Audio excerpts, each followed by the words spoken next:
থেকে একজন সাহাবীর নাম বলি, তালহা রাদিয়াল্লাহু আনহু, কি না?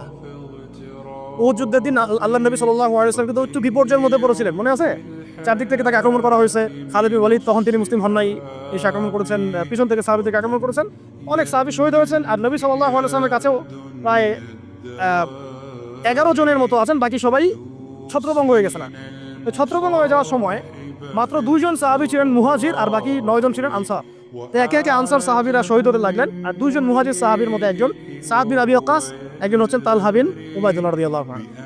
সাদ রাদিয়াল্লাহু আনহু তীর ছুটছেন। আল্লাহর নবী সাল্লাল্লাহু আলাইহি ওয়াসাল্লাম তাকে লক্ষ্য করে বলছেন, হে সাদ, আমার পিতামাতা তোমার প্রতি কুরবান হয়ে যাক, তুমি তীর ছুড়ো। সাহাবীরা সবাই বলতেন, ইয়া রাসূলুল্লাহ, আপনার জন্য আমার পিতামাতা কুরবান হোক। আল্লাহর নবীজি নিজে বলেছেন, হে সাদ, তোমার জন্য আমার পিতামাতা কুরবান হোক। এই একমাত্র সাহাবী যিনি ইসলামের ইতিহাসে প্রথম তীর নিক্ষেপ করেছিলেন, সাদ বিন আবি ওয়াক্কাস রাদিয়াল্লাহু আনহু।